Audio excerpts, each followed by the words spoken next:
अस्सलाम वालेकुम। Welcome back to देसी journalist YouTube channel and Facebook page. हमने जो बे आइन सुपर इंटेंसिव कोर्स शुरू किया है 50 लेसन्स के अंदर, इंशाल्लाह हम इसको पूरा करेंगे। इसके हमने पहला लेसन कंप्लीट किया था। उसके अंदर हमने देखा था कि हमारे जो अल्फ़ाबेट्स होते हैं जर्मन के वो कौन कौन से होते हैं, जैसे 26 इंग्लिश के अंदर होते हैं। और उसके बाद हमने जो 4 एडिशनल लेटर्स होते हैं वो देखे। फिर हमने उसकी प्रोनाउंसिएशंस देखी हमने कि इसको हमने कैसे पढ़ना है। अगर आप लोग हमारे चैनल पे नए हैं तो हमारे चैनल को सब्सक्राइब करें ताकि आपको हर नए आने वाली वीडियोस का नोटिफिकेशन आपको जल्द से जल्द मिलता रहे। तो आज का जो हमारा लेसन है इसके अंदर हम देखेंगे कि नाउन क्या होता है, वर्ब क्या होता है और एडजेक्टिव क्या होता है। आप लोगों को पता है जैसे कोई भी जुमला होता है उस जुमले के अंदर काफ़ी सारी चीज़ें होती हैं। कोई नाउन होता है, कोई वहाँ पे वर्ब होता है, कोई उसके अंदर एडजेक्टिव होता है। तो जुमला जो होता है, सेंटेंस जो होता है जिसे हम ज़ाट्स कहते हैं, ये एक चीज़ का नहीं होता। इसके अंदर काफ़ी चीज़ें होती हैं जिन पे मुश्तमिल ये होता है। तो वही जो जुमला है, जो सेंटेंस है, जो ज़ाट्स है, उसके अंदर हम देखते हैं कि उसके जो 3 इम्पोर्टेंट पार्ट्स हैं। पहला है नाउन, दूसरा है वर्ब, तीसरा है एडजेक्टिव। आज हम देखते हैं कि ये क्या होते हैं ताकि फिर हम सेंटेंस बनाते हुए या फिर जब हम जुमले बनाएंगे तो हमें पता हो कि नाउन क्या है, वर्ब क्या है, एडजेक्टिव क्या है। तो चलिए हमारा लेसन नंबर 2 स्टार्ट करते हैं। लेक्सियन सुआए या फिर लेसन नंबर 2। इसके अंदर हमने नाउन, वर्ब और एडजेक्टिव देखने हैं। सबसे पहले हम देखते हैं कि नाउन क्या होता है। दस नोमन कहते हैं हम इसको, और नाउन। अब ये उर्दू में तो हम इसको शायद फाइल कहते हैं, मुझे इसकी डिटेल का नहीं पता, लेकिन इंग्लिश में हम इसको नाउन कहते हैं।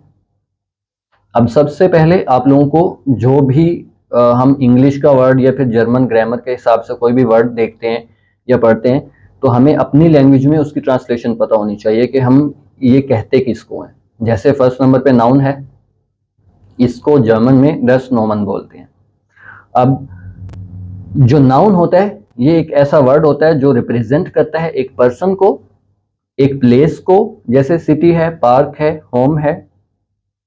अ थिंग यानी कि कोई भी चीज, बुक हो सकती है, टेबल हो सकती है या फिर कार भी हो सकती है। और एन आइडिया और कंसेप्ट यानी कि फ्रीडम, लव या फिर जस्टिस, इस तरह के जो वर्ड्स होते हैं तो ये सारे नाउन होते हैं। अब सिंपल, आप पहले नाउन को समझें, नाउन क्या होता है। अब नाउन अगर हम देखें अपनी जुबान में, अपनी अगर हम भाषा में देखें तो नाउन जो होता है किसी भी शख्स, जगह या चीज के नाम को नाउन कहते हैं हम। वो शख्स कोई भी हो सकता है, बंदा कोई भी हो। अब वो चीज कोई भी हो सकती है, बुक हो सकती है, टेबल हो सकती है, कार हो सकती है, घर हो सकता है। और फिर कोई आइडिया भी हो सकता है, जस्टिस, फ्रीडम, जैसे लव, प्यार। अब ये कोई चीज नहीं है लेकिन ये आइडिया या कंसेप्ट है। और इसी तरह कोई प्लेस भी हो सकती है, जैसे कोई सिटी, कोई पार्क, कोई सिटी सेंटर या जिसे हम सेंट्रम कहते हैं, या फिर घर। ये सारी चीजों को हम नाउन कहते हैं। बंदा, कोई भी बंदा, किसी भी जगह का नाम या फिर किसी भी चीज का नाम या किसी कंसेप्ट और आइडिया का नाम, इसको हम नाउन कहते हैं। किसी भी शख्स, जगह या चीज का नाम। अब आप लोगों ने इसकी पहचान कैसे करनी है कि नाउन होता कौन सा है। एक तो आप लोगों को इसकी डेफिनेशन अपनी जुबान में पता होनी चाहिए, पंजाबी में कि हम किसे कहते हैं, हिंदी या उर्दू में। और फिर दूसरी बात ये कि जैसे इंग्लिश लैंग्वेज के अंदर जितने भी नाउन होते हैं उनका कोई जेंडर नहीं होता। अब उर्दू में और जो हमारी जर्मन है इसके अंदर बहुत सी वैरायटी है। इसके अंदर हर एक नाउन जो होता है उसका कोई ना कोई जेंडर होता है, यानी कि कोई भी चीज़ है उसकी कोई ना कोई कैटेगरी होगी, या वो मास्कुलिन होगी, या वो फेमिनिन होगी, या वो नोइटर होगी, या वो जमा वाली कैटेगरी में आएगी। यानी कि कहने का मकसद ये है, उर्दू के अंदर अगर हम कहें मुजक्कर होगी, मुन्नस होगी, या फिर न्यूट्रल को मुझे नहीं पता अब उर्दू में क्या कहते हैं। और आइडिया या कंसेप्ट का नाम हो सकता है किसी में। अब पंजाबी में या फिर इसको हम हिंदी में भी इसी तरह कह सकते हैं कि जो भी चीज़ मर्दाना कैटेगरी की हो या फिर जनाना कैटेगरी की हो, जमा वाली कैटेगरी की हो या न्यूट्रल हो, तो ये 4 जेंडर हैं जर्मन लैंग्वेज के अंदर, ये हमने देखने हैं। सबसे पहला कि नाउन कहते किसको है, किसी भी शख्स, जगह या चीज का नाम, किसी पर्सन का, किसी प्लेस का किसी आइडिया और कंसेप्ट का या फिर किसी थिंग के नाम को हम नाउन कहते हैं, जिसे हम जर्मन में दस नोमन बोलते हैं। दूसरी बात आप लोगों ने याद रखनी है कि इसका एक जेंडर होता है जर्मन लैंग्वेज के अंदर, जैसे उर्दू और हिंदी और पंजाबी में होता है। यानी कि या वो मास्कुलिन होगी, या वो फेमिनिन होगी, या वो नॉइटर होगी, या फिर वो जमा वाली कैटेगरी की होगी, जिसको हम प्लूरल कहते हैं। अब सबसे पहले आप लोगों ने नाउन के कुछ रूल्स याद रखने हैं। जर्मन लैंग्वेज के अंदर जब भी हम नाउन कहीं पे भी लिखेंगे, वो सेंटेंस का शुरू हो, मिडल हो, एंड हो, जहां पे भी नाउन आएगा, किसी भी शख्स, जगह या चीज का नाम आएगा, उसको हमने कैपिटल लेटर से स्टार्ट करना है। दूसरी बात, इसके हमने जेंडर देखने हैं, जो भी मैंने बात की कि उसके अब जेंडर को आइडेंटिफाई करने के लिए जर्मन लैंग्वेज के अंदर आर्टिकल्स हैं। यानी कि इंग्लिश लैंग्वेज के अंदर कोई भी इनका जेंडर नहीं होता, तो समझे इसका कोई भी आप कह लें कि वो नहीं है, यानी कि मुज़क्कर या मुअन्नस या फिर जमा वाली कैटेगरी में हम उसको, जमा तो होती है लेकिन बाकी चीज़ें हम डिवाइड नहीं करते। यानी कि जैसे अगर कुत्ता है तो वो अगर कुत्ता है तो वो द डॉग ही है, वो बेशक कुत्ता है या कुतिया है। बिल्ली है तो वो द कैट ही है, वो बेशक मेल हो या फीमेल हो। लेकिन उर्दू, हिंदी और पंजाबी की तरह ये जो जर्मन लैंग्वेज है ये भी बहुत वैरायटी वाली है, तो इसके अंदर भी आर्टिकल्स हैं। आप लोगों को देखना पड़ेगा कि जो भी नाउन आप लोग याद कर रहे हैं उसका जेंडर क्या है। अब आर्टिकल्स देखें। सबसे पहले दो तरह के आर्टिकल होते हैं, एक बिस्टिम्टर या फिर डेफिनेट आर्टिकल जिन्हें हम कहते हैं, एक अनबिस्टिम्टर या फिर इनडेफिनेट आर्टिकल्स जिन्हें हम कहते हैं। अब जो बिस्टिम्टर या डेफिनेट आर्टिकल होते हैं ये हम यूज करते हैं इंग्लिश में, जिसकी ट्रांसलेशन होती है द या फिर दी। यानी कि हम कहते हैं ना द डॉग या दी डॉग, द बुक या दी बुक। तो जिस तरह ये इंग्लिश में हम दी या दा का वर्ड यूज करते हैं, इसकी पंजाबी में, उर्दू में कोई ट्रांसलेशन नहीं है। और इनडेफिनेट आर्टिकल क्या होते हैं, जो हम उर्दू में या हिंदी में या पंजाबी में वर्ड यूज करते हैं एक, जैसे the dog, the man, the house की जगह हम कहें a man, an apple, an elephant या फिर आ हाउस।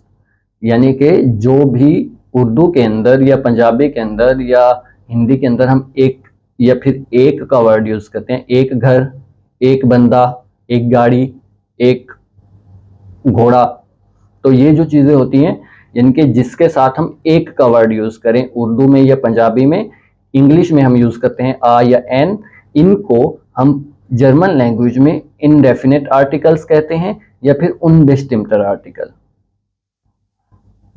अब जैसे देखें, मैंने कुछ तीन लिखा है, मैंने कुछ तीन एग्जांपल्स लिखी हैं, मेरा भाई, मेरी बहन, मेरे बच्चे।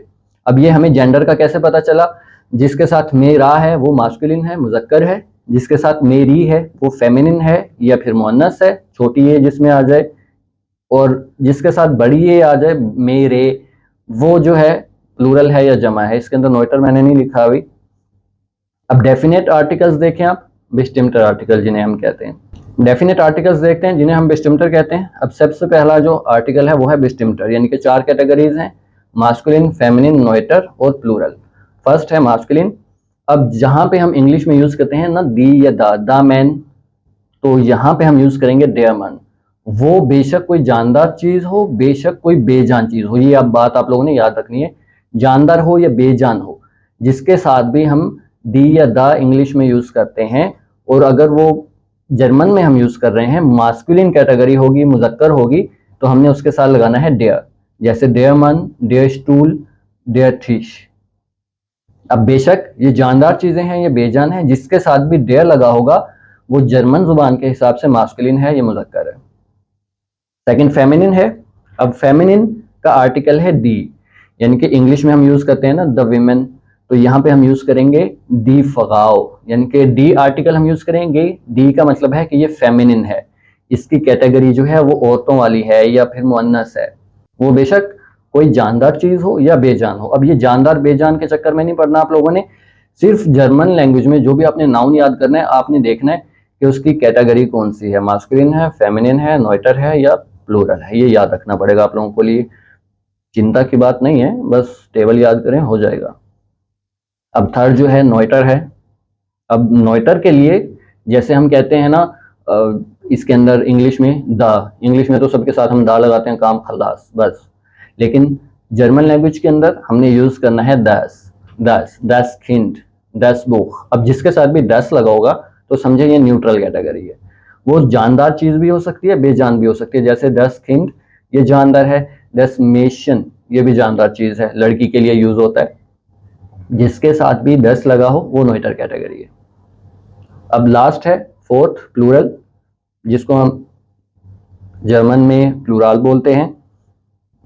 इसके आर्टिकल भी दी ही होते हैं, इसका आर्टिकल भी दी ही होता है जैसे कि फेमिनिन का है, यानी कि थोड़ा सा वर्ड में चेंज आ जाता है। जैसे 10 खिंड है, अब अगर वो एक से ज्यादा हो गए तो उसकी कैटेगरी चेंज हो गई। पहले वो सिंगल था, अब वो एक से ज्यादा वाली में, यानी कि प्लूरल जो होता है वो जमा के लिए यूज होता है, यानी कि एक से अगर कोई चीज बढ़ जाए तो वो जमा में काउंट होता है। तो उसके लिए भी हमने आर्टिकल जो डेफिनेट है वो डी ही यूज करना है। 10 खिंड के बजाय अगर 2 बच्चे हों, 3 हों, हम कहते हैं बच्चे, पहले बच्चा कहेंगे तो 10 खिंड, बच्चे तो डी खिंड। इसी तरह 10 बुक हमने कहा था तो डी ब्यूशर। तो ये आप लोगों ने डेफिनेट आर्टिकल्स याद रखने हैं जिनकी इंग्लिश में ट्रांसलेशन दी या दा है, उर्दू में या हिंदी में इनकी ट्रांसलेशन नहीं है। और बेसिकली ये जेंडर को आइडेंटिफाई करते हैं कि ये मास्कुलिन है, फेमिनिन है, नोइटर है या प्लूरल है। तो एक बात आप लोगों ने याद रखनी है, जिसने ये टेबल याद कर डाला तो उसकी लाइफ झिंगा लाला, ये लाजमी याद करने हैं। अब इनडेफिनेट आर्टिकल्स हम देखते हैं। इनडेफिनेट आर्टिकल्स होते हैं जिनमें इंग्लिश, जो इंग्लिश में हम यूज करते हैं ना, आ या फिर एन एप्पल, एन एलिफेंट, या फिर अ हाउस, अ मैन, तो उसके ट्रांसलेशन उर्दू में या जो हिंदी है इसके अंदर हम एक यूज करते हैं, पंजाबी में एक कह लो। तो जैसे हम कहेंगे एक आदमी पंजाबी में, उर्दू में या हिंदी में कहेंगे एक आदमी, एक औरत, एक बच्चा। जमा के साथ तो हम एक नहीं लगा सकते, तो जमा वाली कैटेगरी इनडेफिनेट आर्टिकल्स के अंदर नहीं होती। तो फर्स्ट देखते हैं मास्कुलिन। अगर हम कह रहे थे एक आदमी, अगर सॉरी कह रहे हैं, अब अगर हम द मैन कहें तो डेयरमैन, और अगर हम एक आदमी कहें तो आयनमैन। अब ये डेयर की जगह एक का वर्ड हमने जहां पे यूज करना है तो ये आइन वाला यूज करना है, एक के लिए एक आदमी, आयनमैन। फिर फेमिनिन है, या फिर जो मुअन्नस है, या फिर आप कह लें कि फीमेल कैटेगरी आप कह लें इसको। तो जब हम कहेंगे एक औरत तो उसके लिए हम आइन नहीं यूज करेंगे, उसके लिए हम यूज करेंगे आइने, आइने फ्राउ, आइने फ्राउ। अब मास्कुलिन के लिए जो था वो आइन था, फेमिनिन के लिए आइने है, तो ये आपने चेंज याद रखनी है। फिर नोइटर है, नोइटर के लिए भी हमने यूज करना होता है आइन, यानी कि आइन खिंड, आइन बोख, यानी कि जो मास्कुलिन का है इनडेफिनेट आर्टिकल की, यानी कि उर्दू या हिंदी में हम ट्रांसलेशन अगर एक यूज कर रहे हैं, एक बंदा, एक बच्चा, एक बुक, तो उसके लिए हमने यूज करना है आइन। नोइटर के लिए भी, मास्कुलिन के लिए भी आइन मन, आइन खिंड, आइन बुक। फेमिनिन हो तो आइने, आइने फगाओ, आइने खाटसे, आइने पिज्जा। अब ये टेबल है, जरा ये आप लोगों ने याद रखना है। ये टेबल के अंदर कुछ एग्जांपल्स हैं, ये देख लें। मास्कुलिन की है देयर मन, देयर हुंड, देयर स्टूल, इसका मतलब है the man, the dog, the chair. फिर फेमिनिन है द फ्राउ, द विमेन, द खाटसे, द कैट, द टाशे, द बैग, आप कह लें हैंड कैरी बैग जो होता है। नोइटर जो है दस किंड, बच्चा, दस बुक, बुक या फिर किताब, दस हैंडी, मोबाइल। अब ये आपने जर्मन लैंग्वेज के अंदर कभी भी जानदार बेजान पे फोकस नहीं करना है, कैटेगरीज याद रखनी पड़ेंगी। बार बार मैं रिपीट कर रहा हूँ ये बात। तो प्लूरल जो है दी खाटसन, बिल्लियां, दी किंडर, बच्चे, दी एल्टन, पेरेंट्स। अब हम बात करते हैं वर्ब की। अब वर्ब क्या होता है? सबसे पहले इसकी डेफिनेशन आप लोगों ने अपनी भाषा में, अपनी लैंग्वेज में, अपनी जुबान में याद रखनी है। A verb is a verb, a verb is a word that describes an action, यानी कि वर्ब जो होता है एक ऐसा वर्ड होता है जो एक्शन को डिस्क्राइब करता है, जो एक्शन का बताता है। For example run, to write, जैसे रन होता है भागना दौड़ना, और राइट होता है लिखना। अब ये दोनों एक्शन है, काम है। लिखना, इनके इसके अंदर मूवमेंट है, आप कुछ कर रहे हैं, जो भी आप कर रहे होते हैं ना वो वर्ब होता है, करने को वर्ब कहते हैं। आप बेसिकली कह लें भागना, यानी कि भागना भी कुछ करना है, तो रन वर्ब है। राइट अब ये भी वर्ब है, यानी कि जब हम कुछ लिखते हैं या जो भी एक्शन परफॉर्म करते हैं, एक्शन को, काम को हम वर्ब कहते हैं सिंपल वर्डिंग में। और अ स्टेट ऑफ बीइंग, यानी कि कुछ एग्जिस्ट होना, कुछ होना, उसको भी हम वर्ब कहते हैं, जैसे एग्जिस्ट या फिर सीम, होना या फिर लगना। अब ये भी वर्ब हैं। अब वर्ब जो होते हैं दो तरह के होते हैं। पहला हमने पढ़ा कि एक्शन को हम वर्ब कहते हैं, दूसरा हमने देखा कि स्टेट ऑफ बीइंग, यानी कि कुछ होने को भी हम वर्ब कहते हैं। स्टेट ऑफ बीइंग यानी कि कुछ होना, मौजूद होना, टू एग्जिस्ट या फिर टू सीम, लगना। अब ये हमने वर्ब की डेफिनेशन देखी। अब ये आगे कुछ आप देख लें कि verbs are essential for forming sentences, यानी कि जो वर्ब्स होते हैं वो ज़रूरी होते हैं जुमले बनाने के लिए। And can change form based on tense, यानी कि ये शक्ल को या हालत को चेंज कर सकते हैं सेंटेंस की बेस पे। Mood, voice and subject agreement, mood को, वॉइस को, सब्जेक्ट को या एग्रीमेंट को, यानी कि जो भी हम वॉइस होता है, मूड होता है, ये सब्जेक्ट होता है, उसकी बेस पे हम इसको चेंज करते हैं। जैसे शी राइट्स लेटर, अब ये इसके अंदर एक्शन है, वो खत लिखती है। अब लिखना इसके अंदर एक्शन है, वर्ब है, काम है। दे आर हैप्पी, अब ये स्टेट है, होना, to be. They are happy, अब ये स्टेट को जाहिर कर रहा है कि वो हैं, खुश हैं, गमगीन हैं, जो भी हैं, समस्याएं तो चलती रहती हैं, तो जो भी हो, स्टेट कोई भी हो तो वो भी वर्ब होता है, जिसके लिए हम जाइन वर्ब यूज करते हैं। अब एडजेक्टिव देखते हैं। Adjective, an adjective modifies a noun by describing its qualities, यानी कि जो एडजेक्टिव होता है वो मॉडिफाई करता है नाउन को इसकी क्वालिटीज बताकर या उसकी क्वालिटीज के बारे में हमें कुछ इंफॉर्मेशन देकर। फॉर एग्जाम्पल, वो कोई कलर भी हो सकता है जैसे ब्लू, कुछ स्टेट भी हो सकती है जैसे खुश होना। मैं कहता हूँ आदमी है, तो अगर मैं उसको कह दूंगा खुश आदमी, तो अब ये हमने आदमी के बारे में मजीद कुछ बता दिया, डिस्क्राइब कर दिया। मैं कहता हूँ बुरा आदमी, अच्छा आदमी, खुश आदमी, आशिक मिजाज, मैं कहता हूँ तेज आदमी। तो ये जितने भी आदमी के साथ कोई हम अगर ऐसा वर्ड ऐड करें जो उसके बारे में हमें मजीद बताए, कुछ मजीद इंफॉर्मेशन दे, वो बेशक अच्छी हो या बुरी हो, इंफॉर्मेशन होनी चाहिए, कुछ मजीद बताए, तो वो एडजेक्टिव होता है। वो कलर भी हो सकता है, अगर मैं कहता हूँ ना जैसे कार, तो वो 10 ऑटो जो है वो रेड भी हो सकती है। मैं कहता हूँ लाल गाड़ी, मैं कहता हूँ हरी गाड़ी, हरी मतलब ग्रीन, और मैं कहता हूँ कि ब्लू गाड़ी, तो ब्लू कार। तो अब ये कलर जो हैं ये भी कभी कभी हम एडजेक्टिव के तौर पे यूज कर सकते हैं, यानी कि ये भी हमें मजीद बताते हैं किसी नाउन के बारे में। अब ये वही है कि it provides additional information about the noun. Der Hund ist schnell, कुत्ता जो है वो तेज है। अब यहाँ पे इस जुमले के अंदर Der Hund ist schnell, अब यहाँ पे क्या है हमारा, यहाँ पे एडजेक्टिव schnell, तेज। हमें कुत्ते के बारे में मजीद बताया जा रहा है कि वो तेज है, तो यहाँ पे तेज जो है वो हुंड का एडजेक्टिव है। आज हमने 3 चीजें पढ़ी। नाउन, जो हम किसी शख्स, जगह या चीज के नाम को कहते हैं।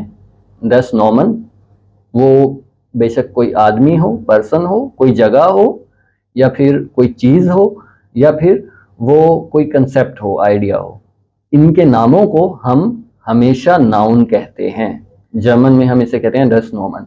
दूसरा हमने पढ़ा वर्ब, जो डिस्क्राइब करता है एक्शन को या स्टेट ऑफ बीइंग को, इनके काम को या फिर कुछ होना को। और थर्ड हमने पढ़ा एडजेक्टिव, जो हमें नाउन के बारे में मजीद बताए। जैसे नाम हमने लिए ना, कोई भी शख्स है या कोई भी चीज है, कोई भी जगह है, उसके साथ हम कोई ऐसा वर्ड और ऐड कर दें जो उसके बारे में हमें मजीद इंफॉर्मेशन दे, तो वो एडजेक्टिव होता है। तो ये दूसरा लेसन हमारा इतना ही था। आप लोगों ने तीनों की अपनी जुबान के अंदर डेफिनेशंस याद रखनी है और कंसेप्ट क्लियर होना चाहिए आप लोगों का आगे चलने के लिए। और हमने इसके अंदर जो नाउन पढ़ा है फर्स्ट, उसके अंदर हमने जेंडर्स भी देखे हैं। तो वो जेंडर्स के लिए आप लोगों ने, मैंने 4 वर्ड आप लोगों को बताए, 8 कह लें आप, डेफिनेट और इनडेफिनेट। तो ये आप लोगों ने याद रखने हैं कि 4 कैटेगरीज हैं। मास्कुलिन होगी तो डेयर होगा, फेमिनिन होगी तो डी होगा, अगर न्यूट्रल हो या न्यूट्रल हो तो डस होगा, और अगर जमा हो तो डी होगा। तो ये था आज का हमारा लेसन। इसकी प्रैक्टिस करिएगा, कुछ एग्जांपल्स अपनी तरफ से बनाइएगा। तो इंशाल्लाह हम नेक्स्ट लेसन में मिलेंगे। अगर अभी भी आपका कुछ सवाल है तो आप बिला झिझक आप कमेंट में पूछ सकते हैं। तो मैं इंशाल्लाह जल्द से जल्द कोशिश करूंगा कि आप लोगों को जवाब दूं। और अभी तक अगर आप लोगों ने चैनल को सब्सक्राइब नहीं किया और जर्मन लैंग्वेज सीख रहे हैं तो दैट्स नॉट फेयर। आप लोगों को अगर जर्मन जल्दी सीखनी है, B1 जल्दी करना है, तो चैनल को सब्सक्राइब ठोकना पड़ेगा। तो बेल आइकन को दबा दें और चैनल को सब्सक्राइब कर लें। हमारा फेसबुक, इंस्टाग्राम, टिकटॉक और यूट्यूब चैनल सबको आप फॉलो कर लें ताकि आप लोगों को मज़ीद इन्फॉर्मेशन और अपडेट्स मिलती रहें जर्मन लैंग्वेज के बारे में। और इसके नोट्स भी इंशाल्लाह मैं कोशिश करूंगा कि व्हाट्सएप जो चैनल है हमारा उस पर मैं शेयर कर दूं। तो मिलते हैं इंशाल्लाह नेक्स्ट वीडियो में, तब तक के लिए ख्याल रखिएगा। अल्लाह हाफिज़।